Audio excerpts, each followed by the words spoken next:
இணைய நாளிதழ் சார்பாக மீண்டும் ஒரு முறை சந்திப்பதில் பெருமகிழ்ச்சி அடைகின்றேன். அந்த வகையிலே இன்று சித்தார்த்தன் அவர்கள் பிரதிநிதித்துவப்படுத்துகின்ற புளட் அமைப்பினை பிரதிநிதித்துவப்படுத்தி கடந்த பாராளுமன்ற தேர்தலிலே தமிழர் தேசிய கூட்டமைப்புடன், அதாவது தமிழரசு கட்சியுடன் கூட்டுச் சேர்ந்து தமிழ் தேசிய கூட்டமைப்புடன் கூட்டுச் சேர்ந்து பாராளுமன்றத்திலே போட்டியிட்டு மட்டக்களப்பு மாவட்டத்திலே பாராளுமன்ற உறுப்பினராக இருக்கின்ற அமல் என்று அழைக்கப்படுகின்ற வியாழேந்திரன் அவர்களை சந்திப்பதில் பெருமகிழ்ச்சி அடைகின்றேன்.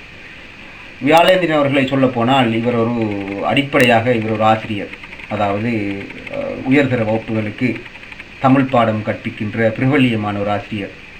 இவர் மூலமாக கலை பட்டதாரிகள் மட்டக்களப்பு மாவட்டத்திலே ஆயிரக்கணக்கில் வெளியாகியிருக்கின்றார்கள்.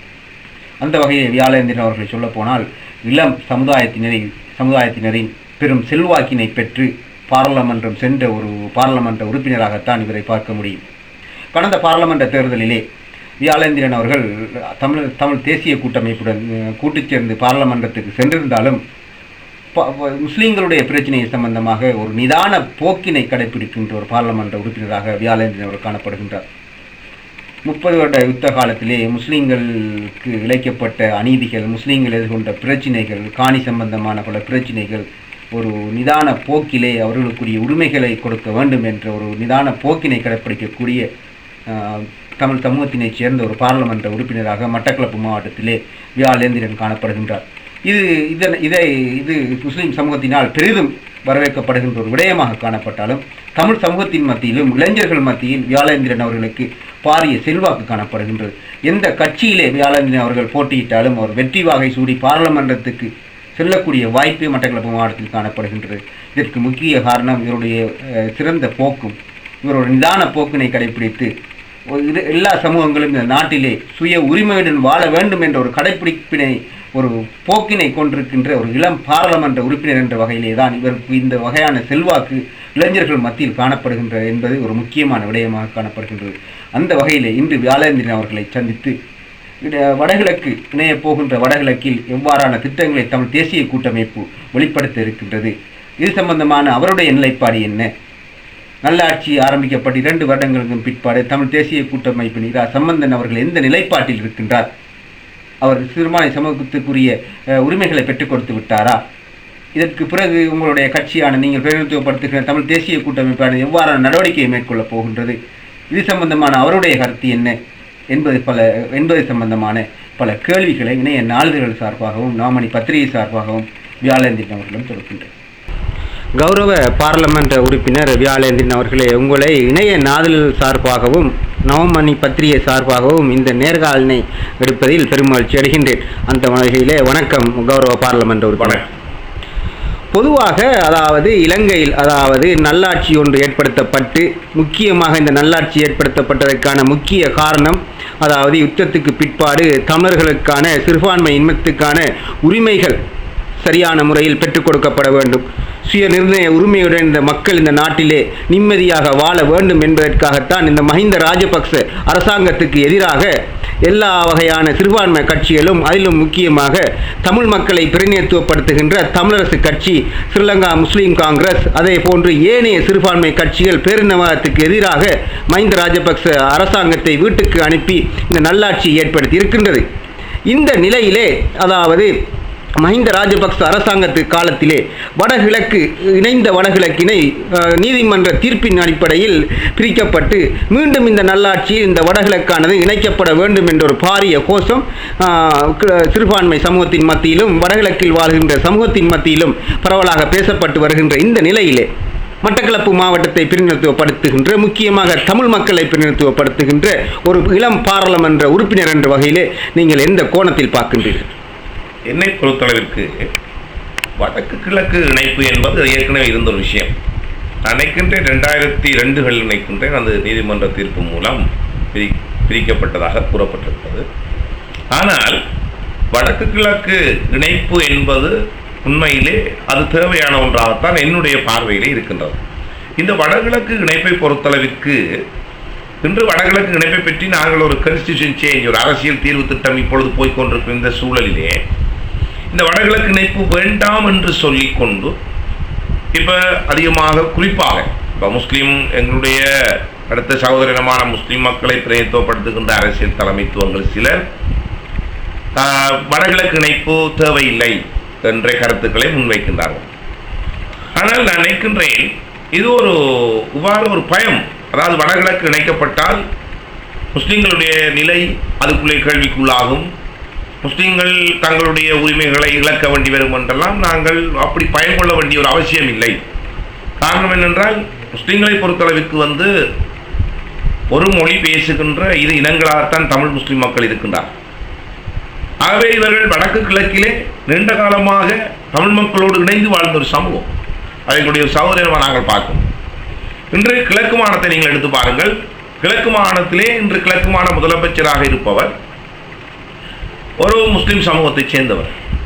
அதே நேரம் இன்று அவர் முஸ்லிம் காங்கிரஸ் கிழக்கு மாகாணத்திலே ஆட்சி அமைப்பதற்கு 11 ஆசனங்களை தமிழ் தேசிய கூட்டமைப்பு வழங்கி இருக்கிறது.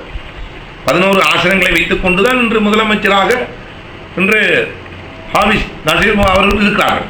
ஆகவே இன்று ஒரு இணக்கப்பாட்டு அரசியல் கிழக்கு மாகாணத்தில் இடம்பெற்றிருக்கிறது. இதுல எந்த ஒரு இணக்கப்பாட்டு அரசியலே இந்த கிழக்கு மாகாண சபை இந்த தமிழ் தேசிய கூட்டமைப்பு முஸ்லிம் காங்கிரஸும் இணைந்து அதை சரியா நடத்தி கொண்டு போறதை நாங்கள் பார்க்கலாம். அதாவது நடத்தி கொண்டு போகிறாங்க. அது இங்கு எந்த விதமான ஒரு பிரச்சனையும் இல்லை. ஆகவே வடகிழக்கு இணைப்பிலே குறிப்பிட்ட சில அரசியல் தலைமைத்துவங்கள் அல்லது சில மக்கள் பயன்பட வேண்டிய அவசியம் இல்லை. நிச்சயமாக தமிழ் மக்களோடு இணைந்து வாழக்கூடிய சூழல் இருக்கிறது. நிச்சயமாக நாங்கள் இன்று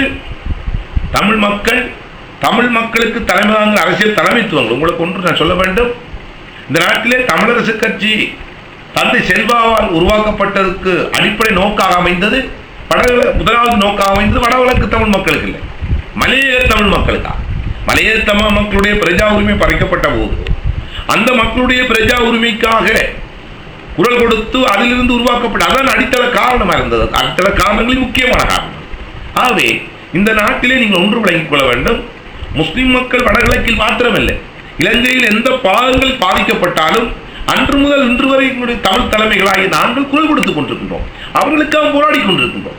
ஆகவே முஸ்லிம் மக்களோ அல்லது முஸ்லிம் மக்களை தலைமையாகிற சில அரசியல் தலைமைத்துவங்களோ இதில் பயப்படுவதற்கோ அல்லது இது சம்பந்தமாக நீங்கள் கௌரவ பாராளுமன்ற உறுப்பினர் அவர்களே சமகாலத்தில் ஏற்படுகின்ற அதாவது 2-3 வருடங்களுக்குள் இந்த நாட்டில் ஏற்படுத்தப்பட்ட அரசியல் மாற்றம் சம்பந்தமாகவும் அதில் ஏற்பட்டிருக்கின்ற நிகழ்வுகள் சம்பந்தமாகவும் பேசிக் கொண்டிருக்கிறேன். அந்த வகையில் தான் ஸ்ரீலங்கா முஸ்லீம் காங்கிரசின் சார்பாக இருக்கின்ற முதலமைச்சருடன் நெருங்கிய தொடர்பு, மேலும் மாகாண சபையிலே கிழக்கு மாகாண சபையிலே தமிழரசு கட்சி உறுப்பினர்கள் முதலமைச்சருடன் சேர்ந்து ஒரு நட்பு ரீதியாகவும் ஒரு ஒற்றுமையுடன் செயல்பட்டு வருகின்ற நிலைமையில் சுட்டிக்காட்டுகின்றீர்கள். அதுவல்லாமல் கடந்த கால யுத்த காலத்தில் ஏற்பட்ட கசப்புணர்வுகள், இரு சமூகங்களுக்கும் இடையில் ஏற்பட்ட கசப்புணர்வுகள் சம்பந்தமாக இன்று முஸ்லிம்கள் மத்தியிலே அதாவது ஒரு வடு இருக்கின்றது. இதனை எவ்வாறு நீங்கள் நிவர்த்தி செய்து இந்த இணைந்த வடகிழக்கினை அதாவது மீண்டும் வடகிழக்கினை இணைத்து 2 சமூகங்களும் கடந்த யுத்தத்துக்கு முன்பு வாழ்ந்த மாதிரி மீண்டும் வாழ்வதற்கு எவ்வகையான ஒரு செயற்திட்டத்தினை அல்லது ஒரு அரசியல் திட்டத்தினை உங்களுடைய கட்சியும் நீங்களும் முன்னெடுக்க இருக்கின்றீர்கள் மாவட்டத்தில்? அதாவது வடக்கு கிழக்கிலே முஸ்லிம்களுக்கும் தமிழ் மக்களுக்கும் இடையிலே ஒரு கசப்பான உணர்வு ஏற்பட்டது என்றால் கடந்த காலங்களிலே உண்மையாக அந்த கசப்பான உணர்வுகள் ஏற்படுவதற்கு தமிழ் முஸ்லிம் மக்கள் காரணம் என்று சொல்வதை விட சில அரசியல் ரீதியிலான காரணிகள் தான் பின்புலமாக இருந்தது. இதிலே சில பேரினவாதிகளும் மதவாதிகளும் மிக முக்கியமான சூத்திரதாரிகளாக பங்குதாரிகளாக இருந்தார்கள்.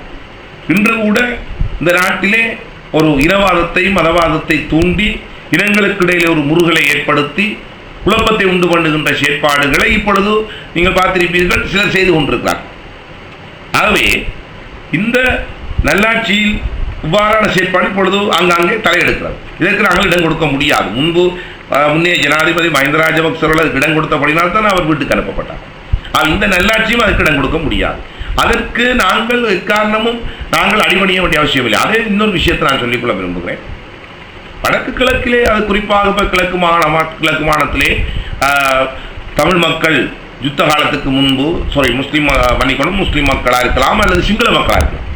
அவர்கள் வாழ்ந்த பகுதிகளிலே, அவர்கள் பூர்வீகமாக இருந்த பகுதிகளிலே அவர்கள் போய் குடியேறுவதிலேயோ அவர்கள் அந்த இடத்திலே போய் தங்களுடைய வளமையான நடவடிக்கைகளுக்கு திரும்புவதற்கு எங்களுக்கு எந்த விதமான ஆட்சேபனையும் இல்லை. அவர்கள் பாரம்பரியமாக பரம்பரையாக வாழ்ந்து அவர்களுக்கு சொந்தமான யுத்த காலத்திலே அவர்கள் இருந்து அவர்கள் இடம்பெயர்ந்து போனால் அவர்கள் இங்கே திரும்ப குடியேறுவதில் எந்த விதமான பிரச்சனையும் இல்லை. குடியேறுவது குறித்து எங்களுக்கு எந்த பிரச்சனையும் இல்லை. ஆனால் குடியேற்றங்கள் அங்கே இடம்பெறக்கூடாது என்பதை நாங்கள் சொல்ல வந்தோம். இது முக்கியமான விஷயம். இளம் பாராளுமன்ற உறுப்பினர் என்ற வகையிலே கௌரவ பாராளுமன்ற உறுப்பினர் அவர்களே, அதாவது மட்டக்களப்பு மாவட்டத்தை எடுத்துக்கொண்டால் தமிழ் மக்கள் அதாவது கூடுதலாக வாழ்கின்ற, அதாவது 60% கூடுதலாக வாழ்கின்ற மக்களாக மட்டக்களப்பு மாவட்டத்திலே தமிழ் மக்கள் காணப்படுகின்றார்கள். முஸ்லிம் மக்கள் 40% குறைவான மக்களாகத்தான் இருக்கின்றார்கள். ஆனால் நிலப்பரப்பினை பார்க்கின்ற பொழுது தமிழ் மக்களுக்கு அதாவது அதிகப்படியான நிலங்கள் இருக்கின்றன. முஸ்லிம் மக்களின் சனத்தொகையினை பார்க்கின்ற பொழுது அவர்களுக்கு வாழ்வதற்கு கூட நிலமில்லா நிலை தற்போது ஏற்படுத்தப்பட்டிருக்கின்றது. குடிநீர் கூட மலசல கூட நீராக மாறி வருகின்றது. இந்த நிலையிலே நீங்கள் இந்த பிரச்சினை இளம் பாராளுமன்ற உறுப்பினர் என்ற வகையிலும் ஒரு படித்த மகன் என்ற வகையிலும் நீங்கள் எந்த பார்வையில் பார்க்கின்றீர்கள்? உண்மையிலே அதாவது தமிழ் மக்களை பொறுத்தளவிற்கு நாங்கள் அரசியல் தலைவருக்கும் எங்களுக்கும் நாங்கள் நிச்சயமாக மற்ற சமூகத்தை நாங்கள் புறந்தள்ளவில்லை. அதாவது அவர்களை நாங்கள் வேணாம் என்று சொல்லவில்லை. ஆனால் இன்று முஸ்லிம் மக்கள் வடக்கு கிழக்கிலே, கிழக்கு மாகாணத்திலே, மட்டக்களப்பு மாவட்டத்திலே அவர்கள் யுத்த காலத்துக்கு முன்பு எந்தெந்த இடங்களில் இருந்தார்களோ அந்தந்த இடங்களுக்கு அவர்கள் போகலாம், அவர்களுடைய இயல்பான வாழ்க்கை ஆரம்பிக்கலாம், அவர்களுக்குரிய காணிப்பத்திரங்களை சட்ட ரீதியாக அவருக்கு வழங்கலாம் என்று நான் சொல்லியிருக்கின்றோம். அந்த மாதிரி அவர்கள் அந்த இடங்களுக்கு போகும் பொழுது, அவர்கள் பரம்பரையாக வாழ்ந்த இடங்களுக்கு போகும் பொழுது இந்த பிரச்சனை தீர்க்கப்படுவதற்கான வாய்ப்பு இருக்கின்றது. இது முதலாவது விஷயம். இரண்டாவது விஷயம், தமிழ் மக்களை பொறுத்தளவிற்கும் உங்களுக்கு விளங்க வேண்டும், இந்த 30 வருஷ யுத்த காலத்திலே கிட்டத்தட்ட 1,05,000 மேற்பட்ட தமிழ் மக்கள் இன்னும் இந்திய அகதி முகாம்களிலே இருக்கிறார்கள். அவர்கள் இலங்கைக்கு வருவதற்கான ஏற்பாடுகள் இன்னும் சரியான முறையில் முன்னெடுக்கப்படவில்லை. அவர்கள் வர வேண்டும், அவர்களுக்கான நிலங்களும் கொடுக்கப்பட வேண்டிய சூழல் இருக்கிறது.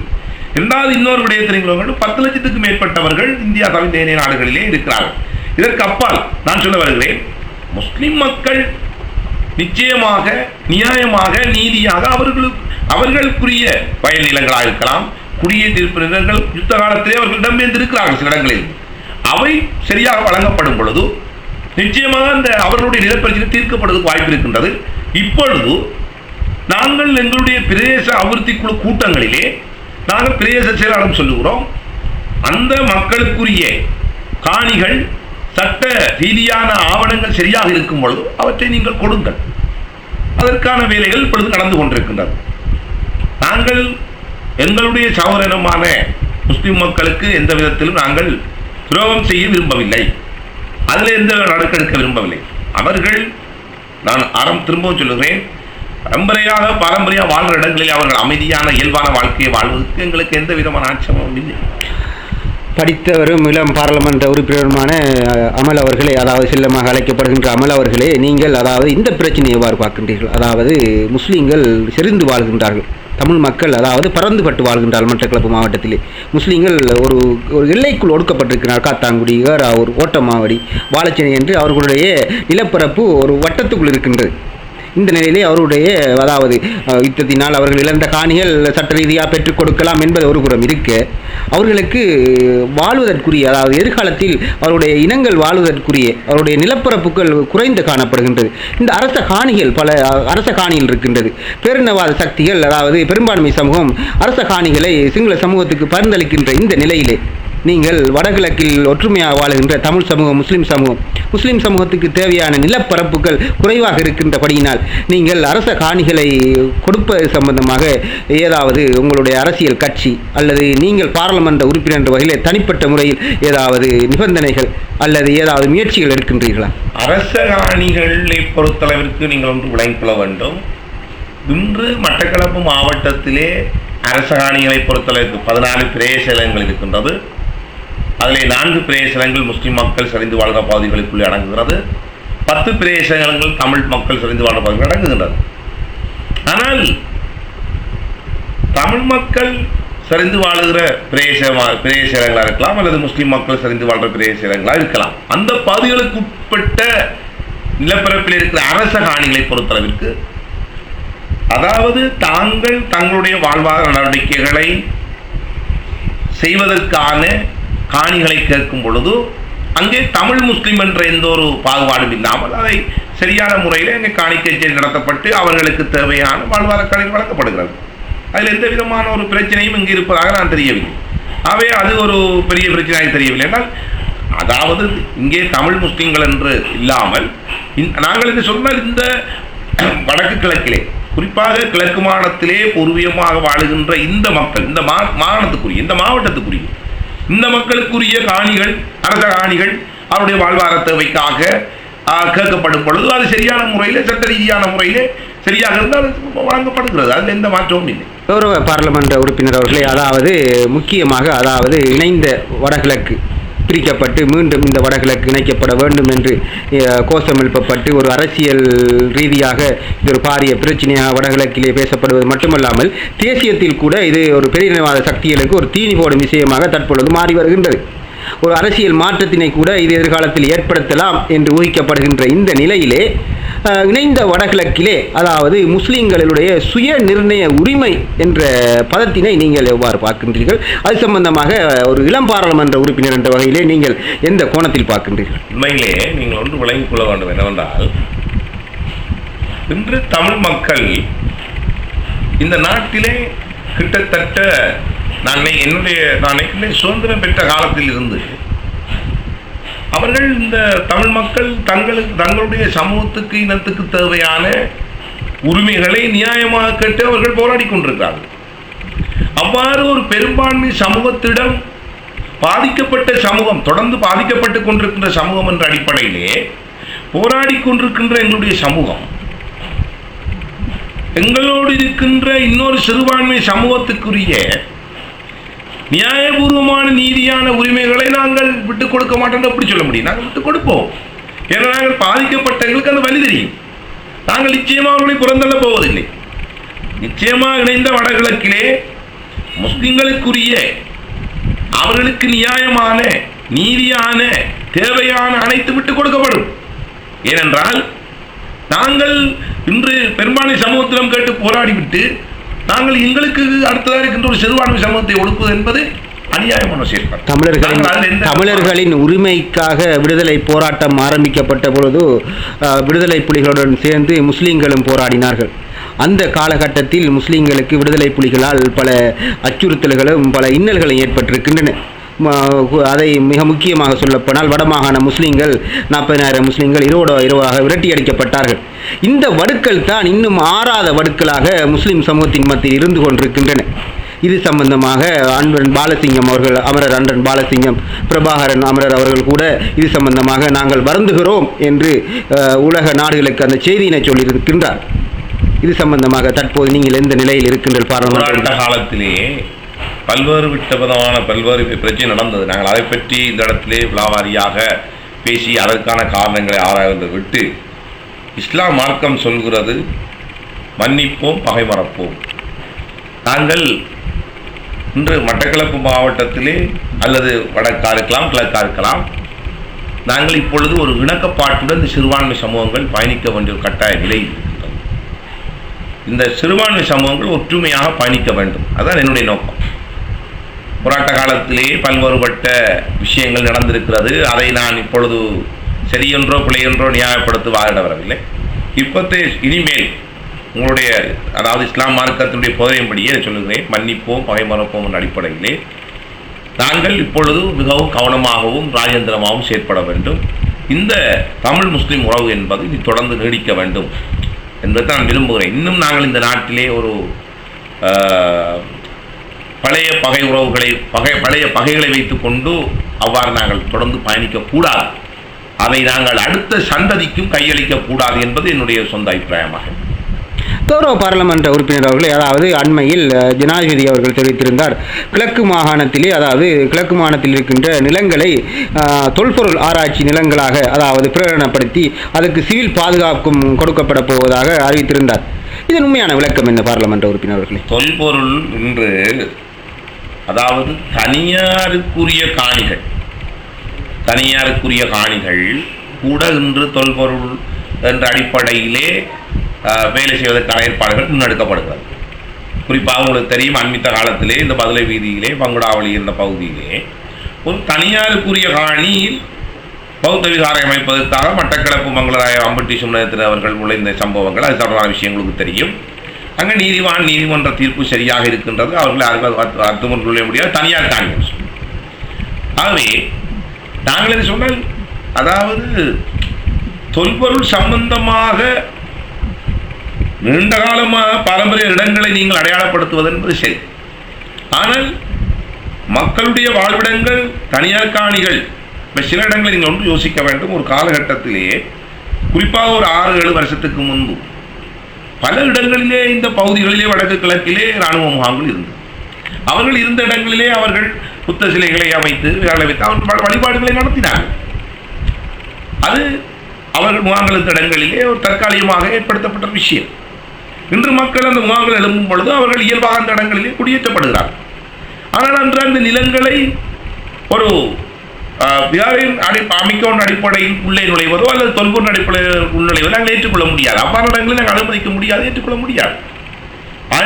அது தொடர்பாக நாங்கள் அண்மையிலே ஜனாதிபதி அவர்களை நாங்கள் பார்லமென்ற வளாகத்துக்குள்ளே நாங்கள் எங்களுடைய தமிழ் தேசிய கூட்டமைப்பு தலைவர் அவர்கள் ஒன்று திட்டமிட்டு நடைபெறுகின்ற குடியேற்றங்கள், வடக்கு கிழக்கிலே திட்டமிட்டு நடைபெறுகின்ற குடியேற்றங்கள், புத்தர் சிலை இல்லாத இடங்கள், குறிப்பாக ஒன்றை விளங்கிக் கொள்ள வேண்டும். நாங்கள் இந்த மாகாணங்களிலே மாவட்டங்களிலே சிங்கள மக்கள் பாரம்பரியம் வாழ்ந்த இடங்களிலே அவர்கள் வந்து குடியேறுவதற்கு நாங்கள் எந்த தடையும் விதிக்கவில்லை, அதை நாங்கள் வரவேற்கிறோம். ஆனால் தமிழ் மக்கள் முஸ்லிம் மக்கள் பாரம்பரியமாக வாழுகின்ற பகுதிகளிலே தனியாருக்குரிய காணிகளிலே இவ்வாறான சிலைகளையோ மரங்களையோ நடுவதோ அல்லது அதை தொல்பொருள் என்ற அடிப்படையிலே கையகப்படுத்துகிற செயற்பாடை ஏற்றுக்கொள்ள முடியாது. இது தொடர்பாக நாங்கள் ஜனாதிபதி அவர்களை பார்லமென்ற வளாகத்துக்குள்ளே எங்களுடைய தமிழ் தேசிய கூட்டமைப்பின் தலைவர் தலைமையில் நாங்கள் சந்தித்து பேசியிருக்கின்றோம்.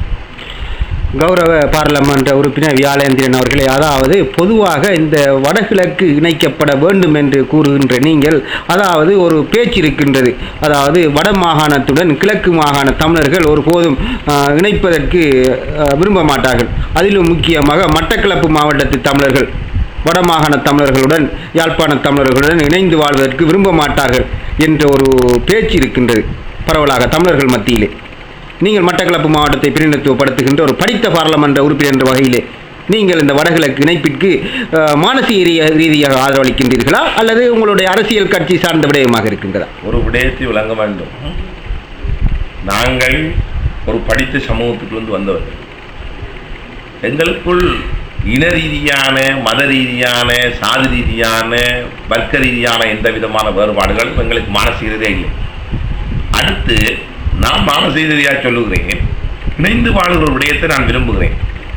குறிப்பாக மட்டக்களப்பிலே தமிழர்கள் பரவலாக வடகிழக்கு இணைப்பை விரும்பவில்லை என்ற கருத்தை என்னால் முழுமையாக ஏற்றுக்கொள்ள முடியாது. ஒரு சில அரசியல் தலைமைத்துவங்கள் வேறு கட்சிகளைச் சேர்ந்த சில அரசியல் தலைமைத்துவங்கள், அரசியல் தலைவர்கள் சிலர் அந்த கருத்துக்களை முன்வைக்கிறார்கள். ஆனால் அது ஒட்டுமொத்த மக்களின் கருத்தாக இருக்குமாக நான் ஏற்றுக்கொள்ள முடியாது. இணைந்து வாழுகின்ற விஷயத்தை நான் மானசீகமாக தான் பார்க்கின்றேன். இணைந்து வாழ வேண்டும் என்பது என்னுடைய கருத்தாக. முக்கியமாக அந்த இணைந்து வாழ வேண்டும் என்று நீங்கள் மட்டக்களப்பு மாவட்டத்திலே பூர்வீகத்தை கொண்டு நீங்கள் கூறுவதற்கான முக்கிய காரணம் எது பாராளுமன்ற உறுப்பினர் அவர்கள்? வடகிழக்கு என்பது ஏற்கனவே உங்களுக்கு தெரியும், அது உண்மையிலே இணைந்த மாநிலங்களாக இருந்தது.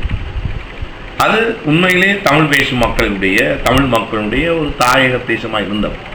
ஆகவே அது தொடர்ந்து இணைந்திருக்கிறதுல எந்த விதமான பிரச்சனைகளும் இல்லை. அதுதான் விரும்புகிறோம். ஏனென்றால் இந்த போராட்டம் கூட இந்த ஒரு வடகிழக்கு இணைப்பு, இணைந்த நிலை என்ற அடிப்படையில் நடந்தது. ஆகவே இவ்வளவுத்தையும் எங்கள் மக்கள் உரிமைக்காக பலவற்றை இழந்திருக்கிறார்கள், உயிரை இழந்திருக்கிறார்கள், உடைமை இழந்திருக்கிறார்கள். ஆகவே அதை நாங்கள் அந்த ஒரு காரணத்தை நான் விரும்புகிறேன். நாங்கள் அந்த ஒரு இணைப்பு இருந்து நல்லோம் என்பதான் எங்களுடைய நோக்கம். கௌரவ பாராளுமன்ற உறுப்பினர் அவர்களே, அதாவது இந்த நல்லாட்சி ஏற்படுத்தப்பட்டு அதாவது இன்று 2 வருடங்கள் பூர்த்தியாகின்றது. உங்களுடைய கட்சியின் தலைவர் இரா சம்பந்தன் ஐயா அவர்கள் எதிர்க்கட்சி தலைவராக இருக்கின்றார். எதிர்க்கட்சி தலைவராக இருக்கின்ற அவர் அதாவது இந்த நல்லாட்சி அரசாங்கத்துக்கு ஒரு முட்டுக்கட்டையாக, பெரும் ஒரு முட்டுக்கட்டையாக இருந்தவர். இந்த நல்லாட்சி அரசாங்கம் ஏற்படுத்தப்படுவதற்கு நீங்கள் உங்களோட தலைமைத்துவம், உங்களோட கட்சியும் இந்த 2 வருடங்களுக்குள் சாதித்து விட்டது என்று நீங்கள் நினைக்கின்றீர்களா, அல்லது இன்னும் சாதிப்பதற்கு காலம் இருக்கின்றது என்று நீங்கள் எதிர்பார்த்து கொண்டிருக்கின்றீர்களா? என்னென்று சொன்னால், தமிழ் வடக்கு கிழக்கு தமிழர்களை பொறுத்தளவிற்கு தலைமை தாங்குபவர்கள் தமிழ் தேசிய கூட்டமைப்பு, தமிழ் மக்களுடைய ஏக பிரதிநிதித்துவத்தை பெற்றவர்கள். உண்மையிலே கடந்த ஆட்சி காலத்திலே எங்கள் மக்கள் பல அசௌகரியங்களை, பல அநீதியான செயற்பாடுகளை, உங்களுக்கு தெரியும், கடந்த ஆட்சி காலத்திலே பல ஊடகங்கள் கடத்தப்பட்டார்கள், புத்திஜீவிகள் கடத்தப்பட்டார்கள், பல சுட்டுக் கொல்லப்பட்டார்கள், ஒரு பயங்கரமான சூழல் இருந்தது. ஆனால் இன்று இந்த நல்லாட்சி ஏற்படுத்தப்பட்ட பின்பு உண்மையிலே என்னுடைய மக்களுடைய தேவைகள் மலைபோல் இருக்கின்றது. ஆனால் இப்பொழுது சம்பூர் காணி விடுவிக்கப்பட்டிருக்கிறது. சிறையிலே கிட்டத்தட்ட இந்த நல்லாட்சி ஏற்படுத்தப்பட்ட போது 217-18 தமிழ் அரசியல் கைதிர்கள். இப்பொழுது 100 கைதிகள் இருக்கிறார்கள். ஒரு 100 கைதிகள் விடுதலை செய்யப்பட்டு புனர்வாழ்வுக்கு அனுப்பப்பட்டார்கள், சில விடுதலை செய்யப்பட்டிருக்கிறார்கள். ஓரளவு காணி முழுமையாக நான் சொல்ல முடியும், ஓரளவு காணிகள் விடுவிக்கப்பட்டிருக்கிறது. முன்பை விட உங்களுக்கு தெரியும் கூடுதலான சுதந்திரம் இருக்கிறது. ஓரளவுக்கு அந்த சுதந்திரம் கூட இருக்கிறது முன்போடு ஒப்பிடும்போது. ஆனால் இன்னும் எங்களுடைய பிரச்சனைகள் பல தீர்க்கப்படாமல் இருக்கின்றன. இந்த போல ஒரு முன்னேற்றம் இருக்கின்றதான் சொல்லுவேன். முன்னைய அரசு ஒப்பிடும் முன்னேற்றம் இருக்கின்றது. அடுத்த 5 ஒரு கட்டுகள் ஒன்று சம்பந்தன் ஐயா அவர்களுடைய உங்களுடைய நோக்கம், அதாவது எதிர்க்கட்சி இந்த தீர்வு என்ற விஷயத்தை பொறுத்தளவுக்கு உண்மையில் நாங்கள் இந்த 2014 உங்களுக்கு தெரியும் வருகின்ற 9ஆம் தேதி தான் இந்த அரசியல் குழுக்களுடைய அறிக்கைகள் வெற்றியான விஷயங்கள் விவேகமாக நடைபெற இருக்கின்றது. நிச்சயம் நாங்கள் பொறுத்திருந்து பார்க்க வேண்டும். நாங்கள் இந்த அதாவது இந்த நாட்டிலே இந்த தீர்வை குழப்புவதற்கு இன ரீதியான மத ரீதியான நல்லுறவுகளை பாதிப்பதற்கு ஒரு வகையான மதவாதிகளை வேலை செய்கின்ற பொழுது நாங்கள் மிகவும் கவனமாக நிதானமாக பொறுத்தவர்கள் நாங்கள் இன்னும் இந்த வருஷ ஆரம்பத்தில் நிச்சயமாக கொஞ்சமாவது பொறுத்திருந்து நாங்கள் பார்க்க இருக்கிறோம். ஆகவே அதனால தான் நாங்கள் இதை குழப்பிடக்கூடாது என்ற ஒரு காரணத்துக்காக நாங்கள் 2 வரவு செலவு திட்டத்துக்கு கூட நாங்கள் வாக்களித்திருக்கிறோம். முழுமையாக எங்கள் மக்கள் பிரச்சனை தீர்க்கப்படாத சூழல் கூட வாக்களித்திருக்கிறோம் என்றால் இதை குழப்பிட விடக்கூடாது என்றால் நான் இதை பார்க்கின்றோம் என்றால் இந்த நல்லாட்சி எங்களுக்கு சரியான தீர்வை தர வேண்டும் என்றால் அதை ஏற்படுத்திய மிக முக்கிய பங்குதாரிகள் நாங்கள். அதாவது பொதுவாக நீங்கள் தமிழரசு கட்சியை சார்ந்தவர் அல்ல என்ற ஒரு கருத்து உங்களுடைய பாராளுமன்ற தேர்தல் காலத்தில் பரவலாக உலாவியது. தற்பொழுது அந்த கட்சியின் தலைமைத்துவத்துக்கு கீழ் இருக்கின்றீர்கள். உங்களுடைய கட்சியின் தலைமைத்துவம் இந்த மக்களுக்கு உரிய தீர்வினை, யுத்தத்தினால் 30 வருடம் அல்லோலப்பட்டு கஷ்டப்பட்டிருக்கின்ற தமிழ் மக்களுக்கு உங்களுடைய கட்சியின் தலைமைத்துவம் இந்த நல்லாட்சி அரசாங்கத்தின் ஊடாக தீர்வினை பெற்றுக் கொடுக்கும் என்ற நம்பிக்கை உங்களுக்கு இருக்கின்றதா கட்சியின் தலைமை மீது? அது தமிழ் தேசிய கூட்டமைப்பிலே 4 கட்சிகள் இருக்கிறது. ஒன்று தமிழரசு கட்சி, EPRF, டெலோ, ஃப்ளட். நான் ஃப்ளட் கட்சியின் உறுப்பினராக இல்லாவிட்டாலும் ஆரம்பத்திலே தமிழ் தேசிய கூட்டமைப்பில் அங்கம் வகிக்கின்ற தமிழீழ மக்கள் விடுதலை கழகம், தமிழ் ஃப்ளட், அதாவது அவருடைய அரசியல் கட்சி ஜனநாயக மக்கள் விடுதலை, அதாவது DPLF, அந்த கட்சியிலே மட்டக்களப்பு மாவட்டத்திலே அவர்கள் கட்சி சார்ந்து ஒரு வரை பிரதிநிதியாக போடுவதற்கு முற்பட்ட போது அவர்களுடைய அந்த சீட்டில் தான் நான் தேர்தல் கண்டேன். ஆனால் உண்மையிலே ஆரம்ப காலத்திலே அந்த ஃப்ளட் அமைப்பினுடைய ஒரு இயக்க உறுப்பினரோ அதோட சேர்ந்தவர் அல்ல. ஆனால் கௌரவ பாராளுமன்ற உறுப்பினர், அந்த DPLF கட்சியினுடைய கௌரவ தலைவர் சித்தார்த்தன் ஐயா அவர்களுடைய அந்த ஆசன ஒதுக்கீடு எனக்கு மட்டக்களப்பில் அவருடைய கட்சி சார்ந்து கிடைக்கும். அது ஒன்று.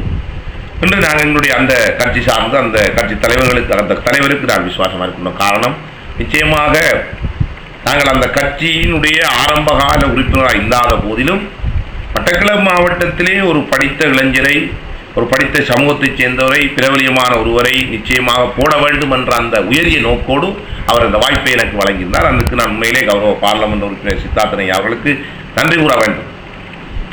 அடுத்து 2வது விஷயம், தலைமையை பொறுத்தளவிற்கு நாங்கள் இப்பொழுது உங்களுக்கு நான் இப்பொழுது கூட நடந்த கூட்டத்தில் சொன்னேன்.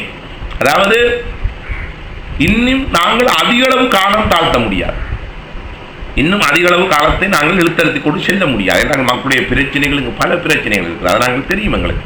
அதனால் நாங்கள் வேகப்படுத்துகின்றோம், மிக வேகப்படுத்துகின்றோம். இந்த வருஷம் ஆரம்பத்திலேயே எங்களுக்கான சரியானதை சொல்ல வேண்டும், இல்லாவிட்டால் நாங்கள் மாற்றுடான வேலைகளை செய்ய அடுத்த கட்ட நாங்கள் என்ன செய்யணும் யோசிக்கணும். இதற்கான அழுத்தங்களை நாங்கள் தலைமைத்துவம் கொடுக்கின்றோம். தலைமைத்துவம் இதற்கான அழுத்தங்களை இன்று நல்லாட்சி அரசு கொடுத்து கொண்டிருக்கிறது. கௌரவ பாராளுமன்ற உறுப்பினர் அவர்களே, பொதுவாக அதாவது ஐக்கிய தேசிய கட்சி அரசாங்கம் ஆட்சிக்கு வந்தால் அது தமிழர்களுக்கு ஒரு விமோசனமான அரசாங்கமாக அமையும் என்ற ஒரு பேச்சு பரவலாக சிறுபான்மை சமூகத்தில் மத்தியில் இருக்கின்றது. அந்த வகையில் இன்று பொதுஜன ஐக்கிய முன்னணியும் ஐக்கிய தேசிய கட்சியும் சேர்ந்து ஒரு ஆட்சியை நடத்தி வருகின்ற இந்த நிலையிலே நீங்கள் அதாவது ஐக்கிய தேசிய கட்சியின் பிரதமராக இருக்கின்ற ரணில் விக்ரமசிங்கே அவர்கள் மீது அதிக நம்பிக்கை வைத்திருக்கின்றீர்களா, அல்லது ஜனாதிபதி மைத்ரிபால சிறிசேன மீது உங்களுக்கு அந்த நம்பிக்கை உங்களை கட்சிக்கும் உங்களுக்கும் இருக்கின்றதா? அதாவது என்னுடைய சொந்த கருத்தை நான் முதலாக சொல்ல விரும்புகிறேன். இந்த நாட்டிலே ஐக்கிய தேசிய கட்சி மீது மக்கள், குறிப்பாக தமிழ் மக்கள் அந்த அரசாங்கத்துக்கு ஆதரவளித்தால் நிச்சயமாக கிடைக்கும் என்ற நோக்கம் என்பது ஏற்றுக்கொள்ள முடியாது. என்றால் அவர்கள் சந்திரியா அம்மையார் அவர்கள் எலெக்ஷன் தேர்தல் கேட்ட போது அதுக்கு வாக்களித்தார்கள். அதாவது காலத்துக்கு காலம் ஆட்சி மாற்றத்துக்கு வாக்களிப்பதற்கு பயன்படுத்தப்பட்ட கருவியால்தான் தமிழ் மக்களும் முஸ்லீம் மக்கள் சிறுபான்மை மக்கள் இந்த நாட்டில் இருந்து வந்திருக்கார்கள். இப்போது கூட இந்த ஆட்சி மாற்றத்தினுடைய மைய சக்திகளாக தமிழ் மக்கள் முஸ்லீம் மக்கள் பாவிக்கப்பட்டிருக்கிறார்கள். பாவிக்கப்பட்டவர்களை கடந்த காலங்களில் ஆட்சி மாற்றத்துக்கு பாவித்த இந்த சிறுபான்மை மக்களை எல்லா அரசாங்கங்களும் ஏமாற்றித்தான் வந்திருக்கின்றது. அவர்களுக்குரிய நியாயமானதை கொடுத்ததாக இல்லை. ஆனால் இப்பொழுது இந்த மைத்ரிபால சிறிசேன அவர்களுடைய தலைமையில், ஜனாதிபதிகளுடைய தலைமையிலும் ரணில் விக்ரமசிங்கே பிரதமருடைய தலைமையிலும் இப்பொழுது 2 கட்சிகளும் ஒருங்கிணைந்து ஒரு பயணிக்கின்ற நிலை. இந்த நிலையில் உண்மையிலே நாங்கள் அவரை நம்புவதா இவரை நம்புவதா என்ற நிலையிலே இந்த 2 பேரும் இணைந்த நிலையில் பயணிக்கின்ற அரசை நாங்கள் நம்புகிறோம். அவர்களுடைய சில வாக்குறுதிகள் எங்களுக்கு சொல்லப்பட்டிருக்கிறது. இந்த மக்களுக்கான தீர்வை தேர்தலுக்கு முன்பும் உங்களுக்கு தெரியும், தேர்தலுக்கு பின்பும் தெரியும். குறிப்பாக ஜனாதிபதி அவர்களுடைய பேச்சுக்கள் இந்த மக்களுக்கு நீங்கள் நிச்சயமாக இந்த மக்களுக்கான தீர்வை நான் பெற்று தருவேன் என்று சொல்லியிருக்கிறார். அந்த வார்த்தைக்கு இன்னும் நாங்கள் அந்த வார்த்தையை நம்புகிறோம். கௌரவ பாராளுமன்ற உறுப்பினர் அவர்களே, அண்மையில் பூதாகரமாக வெடிக்கப்பட்ட ஒரு விடயம்தான், அதாவது அம்பிட்டிய சுமணரத்ன தேரருடைய விவகாரம். அவரை பார்ப்பதற்காக பொதுபல சேனா அவர்கள் ஆர்ப்பாட்டமாக நீதிமன்றம் தடை உத்தரவு விதித்திருந்தது. ஆனால் நீதி அமைச்சர் மட்டக்களப்பு மாவட்டத்துக்கு விஜயம் செய்து பொதுபல சேனா அமைப்பினுடன் விஜயம் செய்து அம்பிட்டிய சுமணரத்ன தேரர் அவர்களையும் சந்தித்து மீண்டும் அவர்கள் ஜனாதிபதியை மிகவும் மோசமாக வார்த்தைகளால் விமர்சிக்கின்ற பொதுபல சேனாவின் பொதுச்செயலாளர் ஞானசார தேரர் அவர்கள் ஜனாதிபதி அழைத்து அவரை சந்தித்திருக்கின்றார். இந்த பேரினவாத சக்திகளை ஜனாதிபதி அவர்கள் அழைத்து இந்த அரசாங்கத்தின் நல்லாட்சியில் இவர்களுக்காகத்தான் நாங்கள் இந்த ஆட்சி மாற்றத்தை ஏற்படுத்தினோம், அந்த வகையிலே நீங்கள் இதனை எவ்வாறு பார்க்கின்றீர்கள்? ஜனாதிபதி இந்த செயல்களை உண்மையிலே ஒரு விடயம் என்னென்றால், எங்களுடைய பார்வையில் பார்க்கும் பொழுது எந்த அரசாங்கம் கவிழ்ந்தது யாரால் என்றால், முன்னைய அரசாங்கம் கவிழ்ந்தது இந்த மாதிரியான மதவாத பொதுபல சேனை போன்ற அமைப்புகள் உண்மையாலே கவிழ்ந்தது. இந்த அமைப்புகளுக்கு நற்சான்றல் கொடுப்பதையோ அல்லது இந்த அமைப்புகளுக்கு உயிரூட்டுவது என்பது உண்மையாக ஏற்றுக்கொள்ள முடியாத விஷயம். இது நல்லாட்சியில் தொடர்வதையும் ஏற்றுக்கொள்ள முடியாது. கௌரவ புத்த சாசன நீதி அமைச்சர் அவர்கள் கூட மட்டக்களப்பு தன்மையில் விஜயம் செய்த போது அவருக்கான சில நற்சான்றுகளை வாயளவிலே அல்லது அது பேச்சளவில் அவரை புகழ்ந்து பேசினதோ அல்லது தடை உத்தரவு மீறப்பட்ட இடங்களுக்கு அவரை கூட்டிச் சென்றது என்பதையும் நாங்கள் ஏற்றுக்கொள்ள முடியாது. இது இந்த மக்களுக்கு நீதித்துறை மீது இருக்கின்றதான ஒரு, அதாவது தடை உத்தரவு விதிக்கப்பட்ட இடத்துக்கு அவர் போனது, இதெல்லாமே எங்கள் மக்களுக்கு இந்த நீதித்துறை மீது இந்த நல்லாட்சி மீது ஒரு அவநம்பிக்கையை இப்பொழுது ஏற்படுத்தி இருக்கிறது. இன்னொரு விடயத்தில் பார்க்கும் பொழுது, நாங்கள் இது சம்பந்தமாக ஜனாதிபதியோடு பேசும் பொழுது, பிரதமரோடு பேசும் பொழுது அவர்களுடைய கருத்து என்னென்று சொன்னால், இந்த நாட்டிலே இந்த தீர்வு திட்டம், இந்த மத நல்லிணக்கம், இன நல்லிணக்கம் பற்றி பேசும் பொழுது இவர்கள் குழப்பத்தை ஏற்படுத்துவதால் நான் நினைக்கின்றேன் இவர்களை இறுக்க பிடித்தால் பிரச்சனையாகும் என்று அவர்கள் நினைத்து சில வேளைகளில் சமாதானமாக சமரசமாக பேசி ஒரு இடக்கப்பாட்டை ஏற்படுத்தி இந்த நாட்டில் குழப்பத்தை உண்டு பண்ணாமல், இந்த தீர்ப்பை குழப்பாமல் அப்படியான ஒரு நிலைப்பாட்டில் அவர்கள் அவ்வாறு கூப்பிட்டு பேசியிருக்கலாம் என்று நினைக்கின்றேன். ஆனால் இருந்தாலும் இவ்வாறான கடுமையான மதப்போக்குள்ள அமைப்புகளுக்கான அங்கீகாரங்களை வழங்குவது என்பதை ஏற்றுக்கொள்ள முடியும். கௌரவ பாராளுமன்ற உறுப்பினர் அவர்களே, நீங்கள் தற்பொழுது கூறினீர்கள் 2 வருடங்கள் பூர்த்தியாகிவிட்டது, நாங்கள் இன்னும் காலம் தாழ்த்த முடியாது என்ற ஒரு வசனத்தை பாவித்தீர்கள். அந்த வசனத்திலே பெரும் உண்மை சம்பவங்கள் புரிந்திருக்கின்றன, யதார்த்தம் புரிந்திருக்கின்றது. அப்படி என்றால் இந்த வருடத்துக்கு முன்பு, அதாவது பிறந்திருக்கின்ற இந்த 2014 வருடத்துக்கு முன்பு இந்த அரசாங்கத்தினால், சிங்கள அரசாங்கத்தினால் தமிழர்களுக்குரிய சிறுபான்மை சமூகத்துக்குரிய தீர்வு திட்டம் கொடுக்கப்படாவிட்டால் இந்த நல்லாட்சியிலிருந்து நீங்கள் விலகுவீர்களா அல்லது ஏதாவது மாற்று அரசியல் நடவடிக்கைகளை உங்களுடைய கட்சி மேற்கொள்ளுமா? உங்களுடைய இறுதியான முடிவு என்னவாக இருக்கும்? அதாவது கால இழுத்தடிப்புகளை செய்யக்கூடாது என்பது என்னுடைய கருத்து.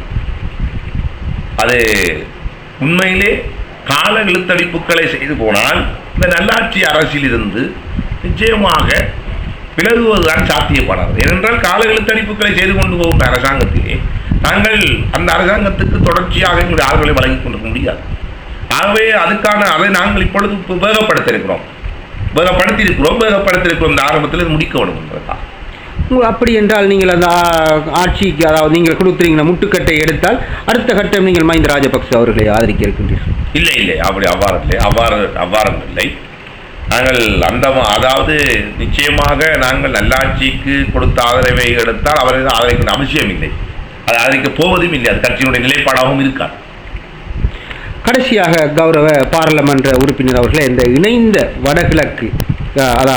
வடகிழக்கு பிரிக்கப்பட்டு மீண்டும் அது இணைக்கப்பட வேண்டும் என்ற ஒரு நோக்கத்துடன் இருக்கின்ற ஒரு பாராளுமன்ற உறுப்பினராக இருக்கின்ற நீங்கள் அதை நாங்கள் வரவேற்கின்றோம். இரண்டு சமூகங்களும் ஒன்றாக இந்த வடகிழக்கிலே வாழ வேண்டும் என்று அந்த வகையிலே இந்த வடகிழக்கு மாகாணத்திலே வாழ்கின்ற, பொதுவாக மிக முக்கியமாக இந்த மட்டக்களப்பு மாவட்டத்திலே வாழுகின்ற சிறுபான்மை சமூகத்துக்காக நீங்கள் ஏதாவது வேண்டுகோளை பாராளுமன்ற உறுப்பினர் என்ற வகையில் இரண்டு சமூகங்களுக்கும் வைக்க விரும்புகின்றீர்களா? இரண்டு சமூகத்துக்கு நான் சொல்லிக்கொள்ள ஒன்று விடயம், உண்மையிலே இந்த தமிழ் முஸ்லிம் உறவு நீண்ட காலமாக இந்த மாவட்டத்திலே மிகவும் அந்யோன்யமான நெருக்கமான என்று நாங்கள் முஸ்லிம் மக்களை நேசிக்கின்றோம். நாங்கள் அவர்களுக்கு எதிரானவர்கள் அல்ல, அதை இந்த முஸ்லிம் மக்கள் விளங்கிக் கொள்ள வேண்டும். முஸ்லிம் மக்களோடு உண்மையிலே அவர்களுக்குரிய நியாயமான நீதியான விடயங்களை விட்டுக் கொடுப்பதிலே, அவர்களுக்கான அநீதி இழைக்கப்படும் பொழுது அவர்களுக்குரிய தீர்வை பெற்றுக் கொடுப்பதிலே நாங்கள் காரணம் கொண்டு பின்னிக்கப் போவதில்லை என்று அவர்களும் எங்களுடைய சகோதர இனம்.